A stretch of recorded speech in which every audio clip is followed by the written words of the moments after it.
e prima di tutto al professor Mosey, a cui lascio la parola.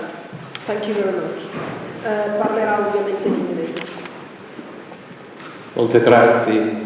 Buonasera, mi scusi, non parlo italiano, but I will speak very slowly and clearly. Strategic initiative. It wasn't just for enthusiasm for the digital world, it was specifically coming out of a global recession as a means to save money and improve efficiency. That was why they did it. That is why they still support it. And I think that's a very important point. The links that exist between BIM and collaborative working, and also early contractor involvement, bringing the full team into the project, are also very important. And the case studies that I will talk to you about are not only BIM, they're BIM plus collaborative working plus early contractor involvement. And that is the way that I would suggest BIM can deliver the things that clients need from BIM. When this strategy emerged, it was suggested that there were no legal implications at all, that the contracts could stay the same. The first protocol to emerge included the wonderful words, legal stuff not included in this response, which is not a deep analysis, I think you will agree. And it was suggested that the contracts would work well. The standard forms that Angelo showed you initially were not very much changed for BIM. But then in 2013, surprisingly, the Construction Industry Council produced their BIM protocol and made some significant amendments and suggested that their protocol should override all other contracts. Now, I will come back to that because I disagreed with their approach, and the research report that King's produced this year, I hope, showed that the CIC protocol amendments are not necessary. And when you consider that those amendments remove legal protections from the client, I think you'll find that most clients take the same view as well. The legal issues, I would suggest, that we do need to address somehow, either through contracts that already cover them or through changes, are universal issues in most cases. The obligations to create and contribute to the BIM models are the same as the obligations to create designs, costing, risk assessment, programs. We need to look at liability and insurance for BIM models in the same way as we do for everything else that we produce on a construction project. We need to look at ownership and intellectual property rights, the licensing of this new creation, this new medium. We need to look at integrity. This is a very controversial one, and people don't talk about it enough. Liability for the integrity of the data is linked to the terms of engagement of the software providers, and we need to look at those terms of engagement. We buy computers and we buy software on whatever terms we're told to buy. But when we're talking about construction projects, some of those standard exclusions of liability for software need to be looked at again, I would suggest. We need to look at where the BIM model sits in the contract in relation to other documents, how BIM models are stored and kept secure, and if we're talking about BIM as a means of collaboration, which I think we should, we need to work out what is the legal status of collaboration. I have worked on collaborative contracts for nearly 20 years now. I did write that one that Angelo kindly showed you in the year 2000. I have a fairly robust idea as to what a collaborative contract should include, but still people talk about collaboration in very vague terms, as if it is a parallel universe where everybody is nice to each other and as a consequence buildings never fall down. I'm not sure we can rely on that. Okay, now there are things that worry people. Who is an architect or an engineer? Can I have a show of hands, please? Architects, engineers? You are very worried. You are worried. You have worries because you think that people will ask you to do more work through BIM earlier and won't pay you any extra fees. And you're probably right. You have to worry about that. And that is a commercial issue, not a legal issue. In terms of liability, I don't think BIM increases your liability. I would suggest that it can significantly protect you by bringing the team together, by making sure that other people make their contributions. But commercially, you have to stand up for yourselves and make sure that you're paid properly and that people don't just steal your intellectual property for the lowest possible fee. In terms of other risk, just touching on health and safety. We have regulations in the UK, taken from European regulations, of course, as regards health and safety. And looking at the bottom there, the duty of the designer to coordinate their work with that of others in order to improve the way in which risks are managed and controlled. I don't think we're very good at coordination. Designers here, of course, are not only architects and engineers, they're general contractors, specialist contractors. There is a regulatory duty to coordinate design, and BIM gives us the opportunity to coordinate it much more effectively. So I don't think that we can turn our backs on BIM and expect that one day we won't face a health and safety claim if something doesn't work because we didn't use the machinery that has been offered to connect our designs to other people's designs. Now, as I say, I'm going to look mostly at case studies. My next apology is to all of the architects because this is such an ugly building. I'm sorry, it really is offensive, but it does a very good job, and that's the main thing. It is a young offenders institution in the UK, and it is Cookham Wood. It was the first government trial project for BIM, and it led to some very spectacular results, which were claimed by BIM. I had a big argument with Mark Bew as to whether those were his savings or my savings, but they were a combination. It's very important to think that this was a collaborative project with early contractor involvement and with BIM. And those things together are very powerful. Now, it used that form of contract, I was very pleased to say. It produced a case study which you can download online. And it did not involve any changes to that form of contract at all. So for a month, this contract, PPC 2000, is multi-party. It's a multilateral contract that has existed for 17 years before BIM. It is a two-stage contract, so in addition to collaboration, it has early contractor involvement. And some people have argued that it's been waiting for BIM to bring it to life. Like a princess locked in a tower, it's now being let out thanks to BIM.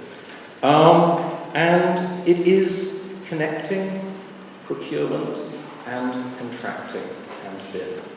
I'm happy to take questions on EU compliance later on, but it is finalising the procurement process by working with the general contractor to review the contributions of subcontractors. It is not leaving the supply chain as the private property at arm's length for the general contractor to work with us in the way they see fit. It seems to me we cannot connect our design consultants and our specialists unless we appoint our general contractor early and spend some time preparing the project with the whole team, not just with the consultants. The results, I said, were spectacular. 20% savings were agreed Those were agreed by the team. They weren't a result purely of procurement, nor were they a result of pressure. The architects, HLM, worked with the main contractor, Interserve, and with a specialist subcontractor, SSC, creating volumetric off-site cell proposals, which just on their own saved 6 weeks on site, saved £85,000 of site overheads. Nobody loses in a saving like that. There were many examples of the general contractor working with the consultants, working with the subcontractors to improve design. And that was in quite a short period. I'll give you another case study with a longer period in a moment. The governor of that Young Offenders Institution was a woman, Emily Thomas, became very involved in the BIM process, and she contributed to designs in terms of soundproofing, in terms of operational issues, including the last example I gave there, of a design that led to the possibility of repairing and maintaining a cell, a prison cell, from outside. And that is very important. That saves on security risk, it also saves on people. Because if you have to work on it with an occupant there, it needs more people. One to watch the occupant, one to do the work as a minimum. These are not exotic or particularly exciting design proposals, but through the medium of BIM and involving the contractor and the subcontractors and the consultants, they're saving money, they're saving time, they're improving the operation of a completed building. A little bit of time on the law.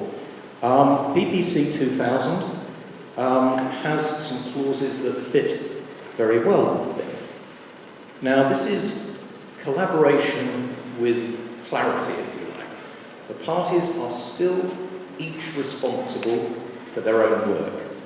We're not saying that collaboration creates any kind of blur, any kind of overlap in who is responsible for which part of the project. We're connecting the different parts directly to each other so that people have transparency, which fits with BIM, and so they understand they can work to a joint timetable, which I think is essential for BIM, I must say. And I believe that in the UK we have a strange approach to timing. We get very, very excited under some forms of contract about the detail of the contractor's building programme. We don't seem to get excited at all about architects and engineers meeting deadlines. And there comes a point in the evolution of BIM when we need to get more excited about that. We need to understand where the interfaces are, that everybody has to work efficiently. But the clauses here are, we're each responsible for our own document, unless we declare reliance on somebody else's. We have the duty to warn each other if we see a problem. This, to me, is the essence of collaborative working. To work collaboratively is not just to make a declaration, not just to smile at each other across the table. It is to do something different. And taking an interest in other people's problems and trying to help solve them is the best sign of collaborative working we could ask for, in my view. A couple more points on this contract which worked well with BIM. Mutual intellectual property licenses. It is very difficult it's very difficult to be a client. A client on a building project who sets out with a lot of two-party contracts, the architect, the engineer, the surveyor, the contractor. If one of those parties complains and says the other people are not doing their work properly, how does the client know who is right? The client doesn't have the expertise, it's paying someone else to have the expertise.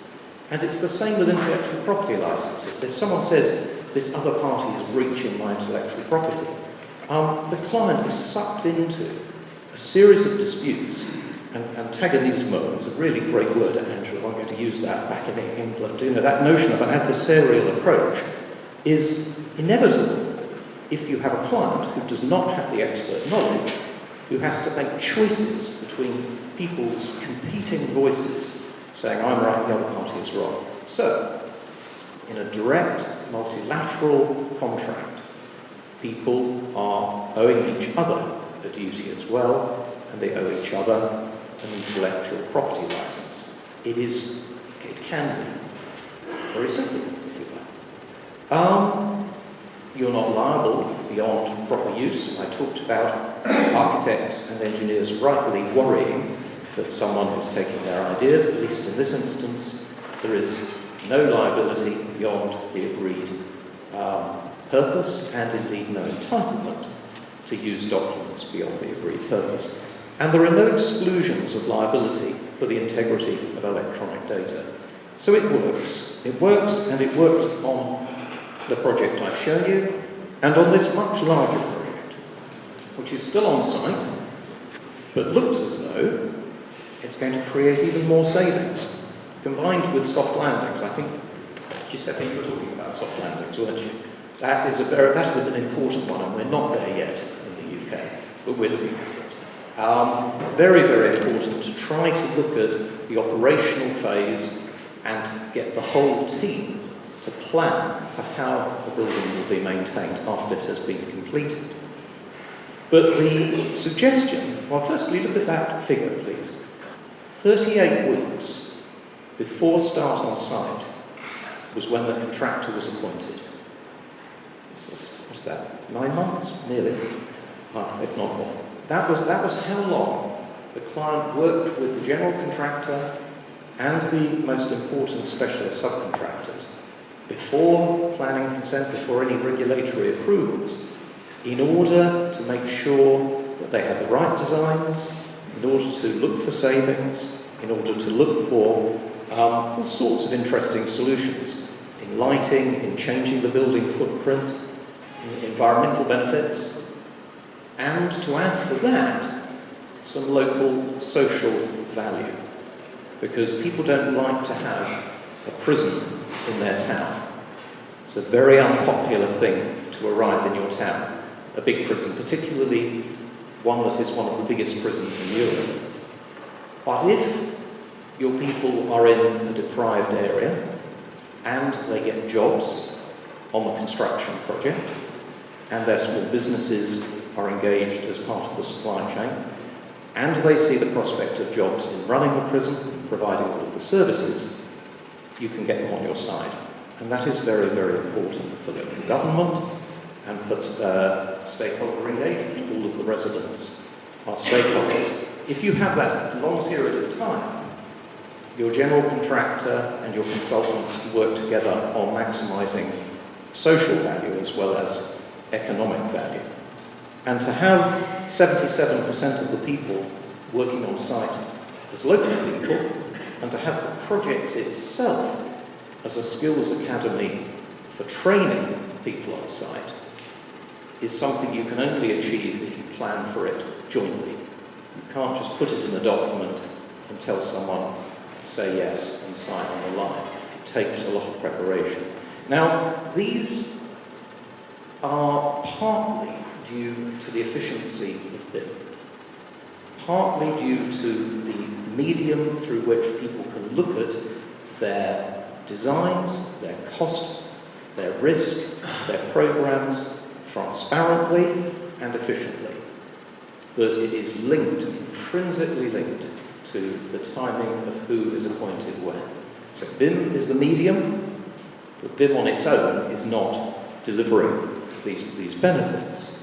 I want to switch to the research project, because these are two projects I've described that I've worked closely on. I've mentored them, they used my form of contract, so we wanted to look at other projects. And we spent 2 years doing this, and we produced a report that the great BIM guru provided an introduction to, the man whom Angelo and I go to when we need an answer to a difficult question, is Mark Bew, who chairs the UK BIM Task Group.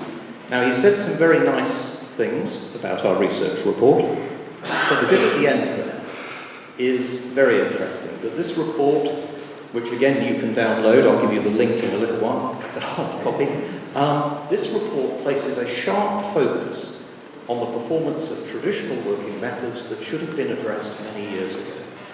Now, for me, as a lawyer who's looking not for disputes but for new solutions, BIM is wonderful because it demands answers to questions that we have evaded. I feel we've evaded these all my working life. Every time someone talks about a reasonable period of time, every time someone talks about I'm all right, I don't need to worry about the rest of the team, we have these evasions that we know don't help deliver projects. Every time a client thinks they can push risk onto the contractor without understanding the consequences, we know there's a dispute coming. These things are challenged by BIM in a great way, and Mark was kindly recognising that comes out in our report.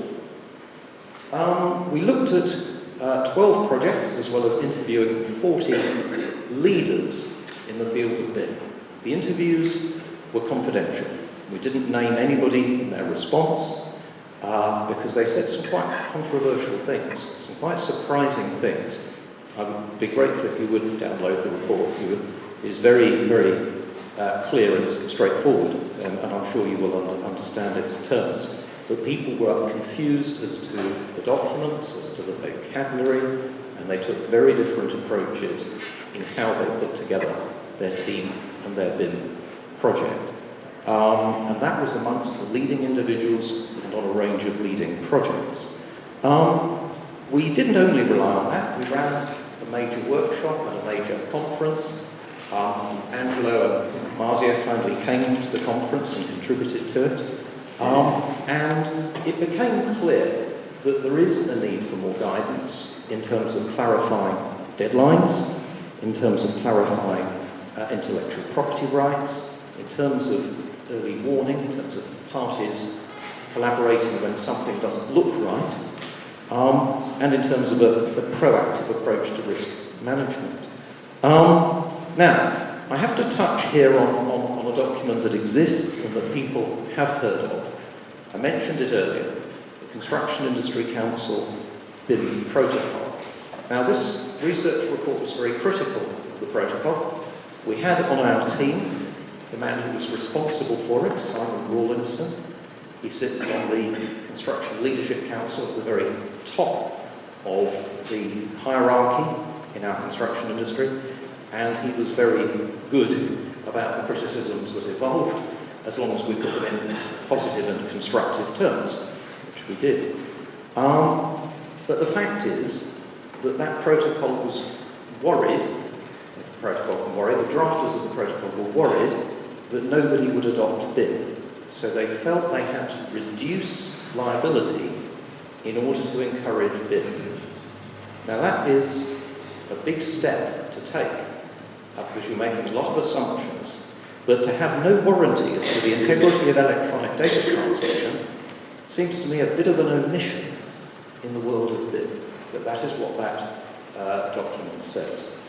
To have no liability for modification or amendment, to have links to non-payment, I think particularly mind those, but to exclude liability for the integrity of data under any circumstances is to suggest that this might not work.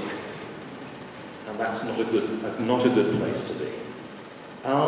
Worse than that, there is a reduction in the normal common law duty of care from reasonable skill and care to reasonable endeavours, and there is a general statement around delays that shifts the ground from specific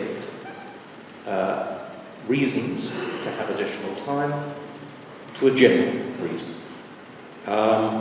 Matters beyond the party's reasonable control. Now, I'll stop at that point, not altogether, I'll stop talking about the CIC protocol there, because they're working on a new version, and they've involved kings.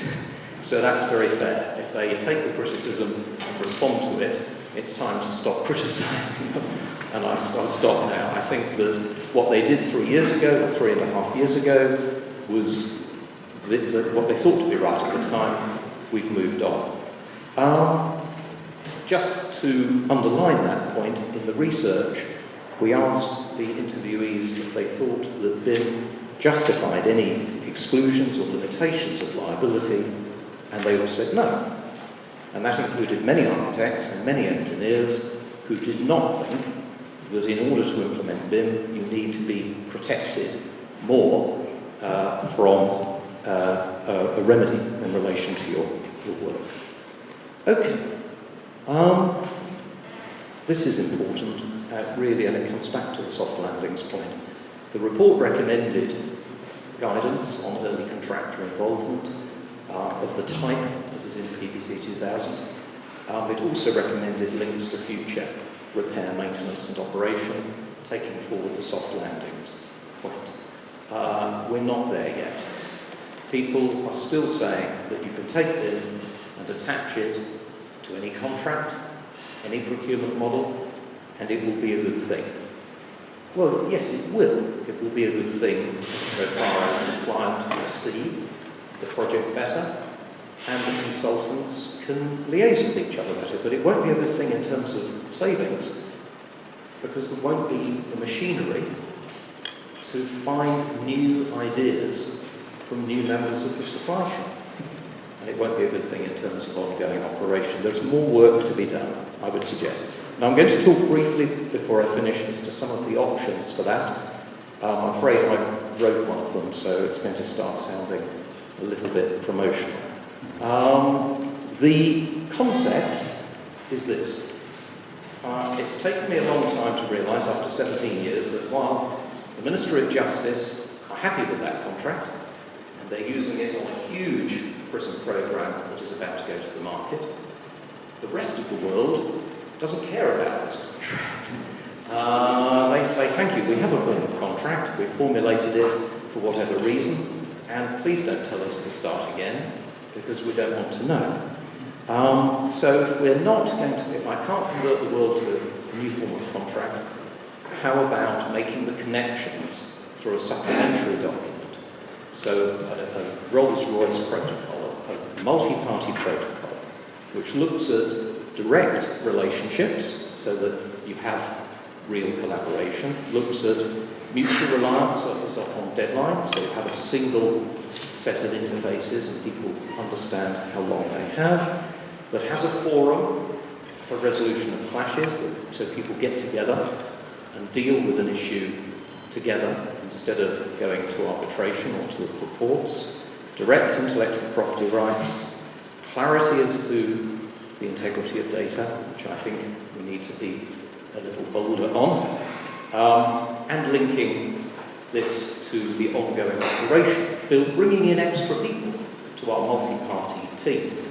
And you'll have guessed by now that I'm about to tell you an option that exists to do that. It comes under the concepts of a framework and an alliance. I won't dwell on that, but it seems to me that if you go into a multi-party arrangement to bring it to life, there are two things. One is to have shared objectives and to some extent shared rewards, to get away from a master-servant concept, to say we are all standing to benefit from doing the right thing. And the other is, if you can do it, more than one project.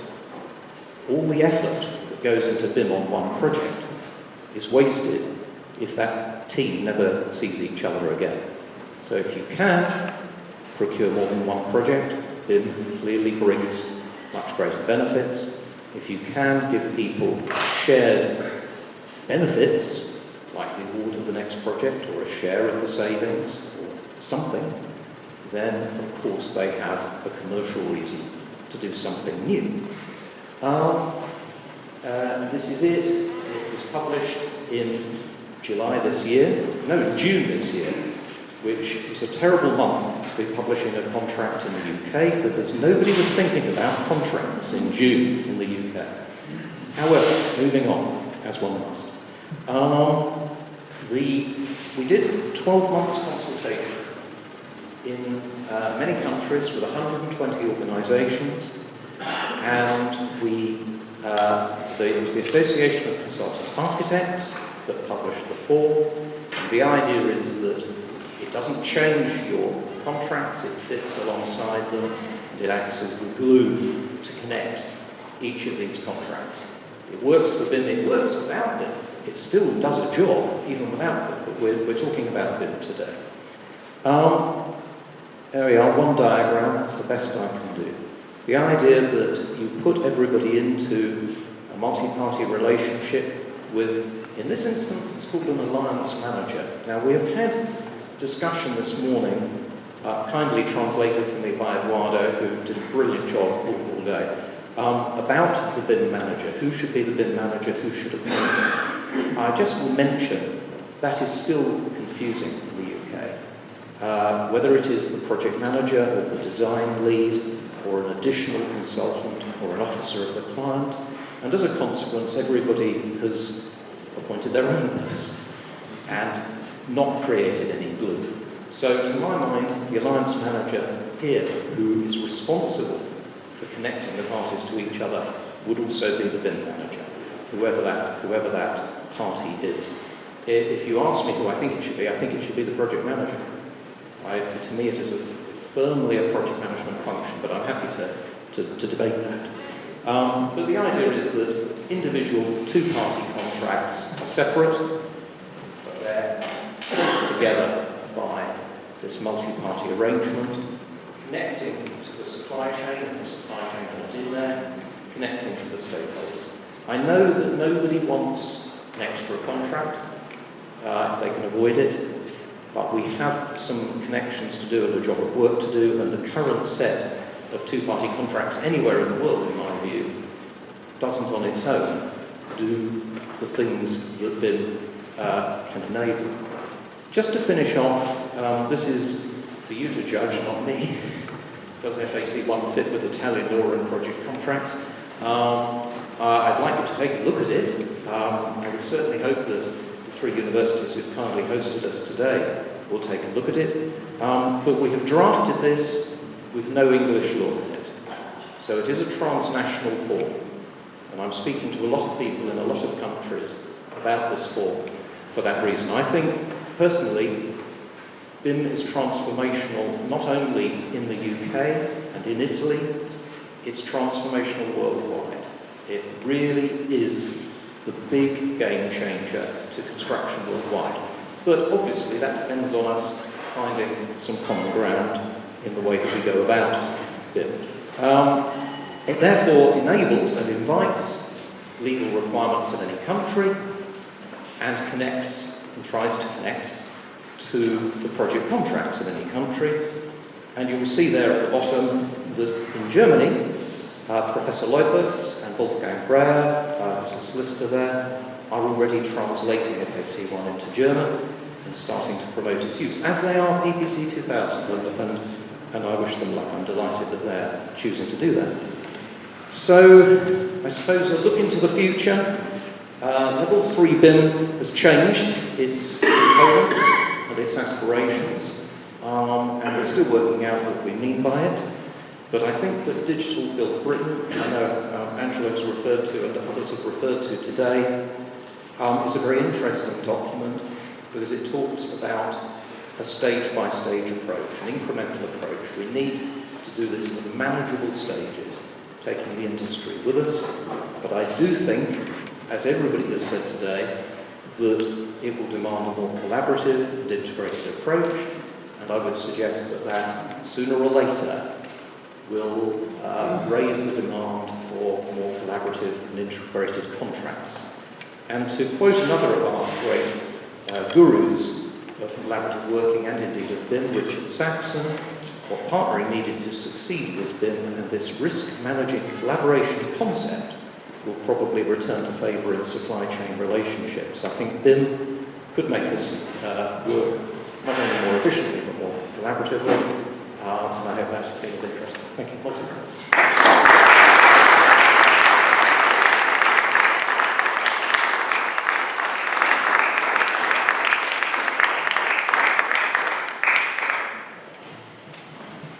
Io suggerirei di passare subito alla prossima presentazione.